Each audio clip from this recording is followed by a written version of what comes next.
Dear brothers and sisters, in the very difficult time, when calamities had surrounded me, when I'm affected by difficulties, when a huge issue has came on my shoulder, in a way that I look around me so I don't see any light in front of me. I feel my tightness in the chest, that I cannot breathe. I am suffocating of this difficulty. I don't see anywhere to run to.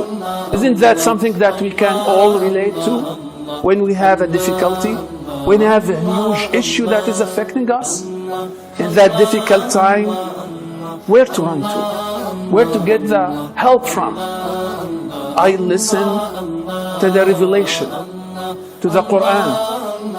When a good news, bushra, comes to me, when Allah Azza wa Jal had made an oath with the light that comes after darkness, وَالضُّحَى, the light that comes after darkness in the early morning, that little shine that comes after وَاللَّيْلِ إِذَا سَجَى, after the night has all spread, after all that darkness had affected us. وَالضُّحَى وَاللَّيْلِ إِذَا سَجَى, this is an oath Allah Azza wa Jal has made to His Prophet, and probably He's made it to all of us. مَا وَدَّعَكَ رَبُّكَ, Allah Azza wa Jal did not say goodbye to you. وَمَا قَلَى, He did not abandon you. He will never forsake you. Why? He is Rabbuk. He is your Lord. He is the one who is protecting you. وَلَسَوْفَ يُعْطِيكَ رَبُّكَ فَتَرْضَى, you will get way more in the day after. You know why? Remember, أَلَمْ يَجِدْكَ يَتِيمًا فَآوَى, He found you that you have no parents. This is the talk to Prophet Muhammad sallallahu alaihi wasallam, and this is a talk for all of us. When we were born, did we know whose our families are? What kind of guarantee that we will be raised by the right parents who are going to take care of us? أَلَمْ يَجِدْكَ يَتِيمًا فَآوَى وَوَجَدَكَ ضَالًّا, He found you that you have no guidance. You did not know anything, no knowledge. فَهَدَى, He gave you the guidance. وَوَجَدَكَ عَائِلًا فَأَغْنَى, He found you that you have no fortune, nothing. It is coming all from Him. وَوَجَدَكَ عَائِلًا فَأَغْنَى. Isn't that all of us? In the Asbab al-Nuzul, the reasons behind the revelations, it is narrated in Al-Bukhari that Prophet Muhammad sallallahu alayhi wasallam, after he received the first revelation, the revelation stopped for some days. So he felt very sad. He felt very away, because he felt before that the sweetness of connection when he was connected to Allah Azza wa Jal through the revelation. The pagans, the disbelievers, they started to mock Prophet Muhammad sallallahu alaihi wasallam. قالوا إن رب محمد قد قلاه. They said his Lord has abandoned him, has forsake him. The answer came in that surah, وَالضُّحَى, saying, don't think that you are in that severe darkness alone. The light will come. وَالضُّحَى, Allah Azza wa Jal made the oath by the light that comes after, وَاللَّيْلِ إِذَا سَجَى, the night that will all spread. If you want to ask for help, for refugee, for help facing that darkness, قُلْ أَعُوذُ بِرَبِّ الْفَلَقِ, ask the help by the Lord of Al-Falaq. Al-Falaq is very, very similar meaning, that light that comes after the darkness. Al-Falaq, it is like it is fishing after all that darkness, it is coming as light. From what? مِنْ شَرِّ مَا خَلَقَ, from all kind of difficulties. And what? وَمِنْ شَرِّ غَاسِقٍ إِذَا وَقَبَ, and from all evil that is like a darkness that is widespreading. غَاسِق, any kind of darkness. وَقَبْ, that is coming inside and covering. Ask the refugee from him. We are all affected with all kind of difficulties. I'm sure if each one of us start to write how many times they have faced that difficulty, probably will have a lot. The time that we are all affected with this difficulty is the time to reconnect to Allah Azza wa Jalla. He is the one that gave us everything that we have. Now, what kind of difficulties that we are faced during our lives? It is probably we are describing difficulties in our worldly life. It is about an opportunity that I missed in my work. It is an exam that is coming. It is a family matter. It is a financial matter. Whatever the case is. But once I know that it is Allah Azza wa Jal who in His hand everything in this universe, I will have a trust that Allah Azza wa Jal will make it easy for me. In fact, if I deeply understand, I will probably learn that this difficulty is in fact, it's in my best interest. We all talked about that story in Surah Al-Kahf. When the owners of that big ship, they had Prophet Musa and his companion that were on board, they did dig a big hole in that ship. For them, this is a huge problem. This is a huge crisis. This is my property that somebody destroyed it for me. This is my only livelihood that is being destroyed by somebody. It is a huge problem. But what was the result? The result was, it was in their best interest. It was actually a protection because there was that king that was confiscating all ships. So that trouble, that problem, that calamity, that difficulty that is affecting me, if I understood from Allah Azza wa Jal, then I will be knowing that it's in my best interest.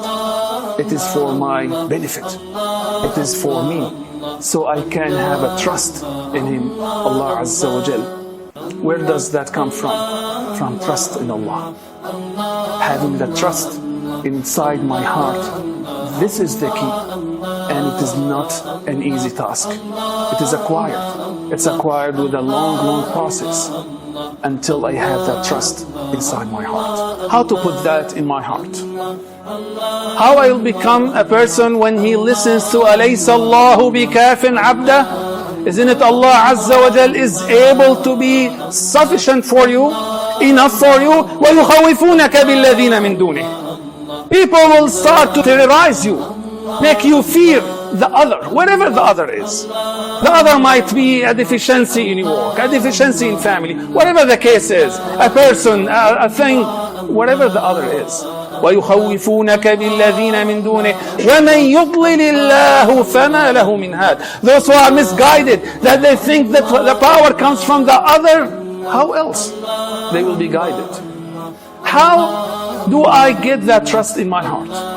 So I know that when I listen to قُلْ أَرَأَيْتُمْ إِنْ كَانَ مِنْ عِنْدِ غَيْرِ اللَّهِ, if it is coming from other than Allah Azza wa Jal, قُلْ أَرَأَيْتُمْ مَا تَدْعُونَ مِن دُونِ اللَّهِ إِنْ أَرَادَنِيَ اللَّهُ بِضُرٍّ. You know, all the other, if they want me to have harm, هَلْ هُنَّ مُمْسِكَاتُ ضُرٍّ. If Allah Azza wa Jal wants that harm to me, would those others prevent that harm? أَوْ أَرَادَنِيَ اللَّهُ بِرَحْمَةٍ. Or Allah Azza wa Jal will give me that mercy. هَلْ هُنَّ مُمْسِكَاتُ رَحْمَتِهِ. قُلْ حَسْبِيَ اللَّهُ. Say, Allah Azza wa Jal is enough for me. قُلْ حَسْبِيَ اللَّهُ. This is the blessed word that Prophet Muhammad sallallahu alayhi wa sallam has taught all of us to say it. حَسْبِيَ اللَّهُ وَنِعْمَ الْوَكِيلُ. Allah is enough for me. And who is better than Him to be the one who is working for me? حَسْبِيَ اللَّهُ وَنِعْمَ الْوَكِيلُ. Having this trust in Allah Azza wa Jal is an acquired process. It starts with the mind. It starts with the belief. قُلْ انظُرُوا ماذا فِي السَّمَاوَاتِ وَالْأَرْضِ. Do look in this universe. فَعْلَمْ أَنَّهُ لَا إِلَهَ إِلَّا اللَّهِ. Do know with certainty that there is no Lord except Allah Azza wa Jal. This is the first task. Look at this universe. Know who is your Lord. Know who is your Prophet. Know the word of Allah Azza wa Jal. This is the knowledge. This is the first task. Because how can I trust somebody that I don't know who he is? Trust in Allah Azza wa Jalla will start with knowing Him. Knowing Him with certainty. Knowing Him with evidence. Knowing Him with very fast belief. It's not enough. Nobody has gone only behind an idea he or she has. It is the passion. It is the emotions. It is with your heart. Your heart should be filled with that connection with that Lord that you believed in. This is how it happens with that tazkiyah, to purify. We are all filled and occupied with everything worldly that we have. How to get it out of our hearts, how to get purified, وَيُزَكِّيهِمْ, and purify them. This is the task of Prophet Muhammad sallallahu alaihi wasallam, is to continuously try to worship, try to be connected to Him. Do you know what we do in our prayers? We say Allahu Akbar, and we do our hands in this direction. What does this mean? Allahu Akbar, Allah is greater, and then the sentence stops. It doesn't say greater than what, because you put the what. Allah is greater than the thing that I'm thinking right now. Allah is greater than the difficulty that I'm faced. Allahu Akbar than the project that I'm working on. Allah is greater than everything. And I'm doing like this as if I'm putting everything behind my back. You know why we say Allahu Akbar in every movement in our prayer? Because we continuously want to be that time to be devoted to Allah Azza wa Jal. So Allah is greater than anything that will come back to our mind. So when I move to the ruku', I say Allahu Akbar. Don't want the other to come to me. I'm now connected with my Lord, with the one who created everything else. So Allah is greater than everything else. Once I have those two things, once I have that true belief, that first belief inside my heart, as well as that passion, that connection, that emotions that are connected to Allah Azza wa Jal, once I have those two things, in the time of difficulty, and we ask for all of us, we ask Allah Azza wa Jal to give us al-afu wal-afiyah, that we are not affected. But that's the nature of life. We'll be affected with those difficulties. So once we have this belief and this passion, once the time of difficulty comes, and we think that we are in the severe darkness, where we are not guided, at that moment, وَالضُّحَى will come. وَالضُّحَى وَاللَّيْلِ إِذَا سَجَى. After all that night that has spread, after all that darkness, after all that tightness in my chest where I cannot breathe, مَا وَدَّعَكَ رَبُّكَ وَمَا قَلَى. Allah did not abandon you. Allah will always be with you. Allahu ma'i, Allahu nadhiri, Allahu muttali'un alayh. Allah is the one that is always with me. Let's all pray to Allah Azza wa Jal to give us that true belief in our hearts and true passion to Him.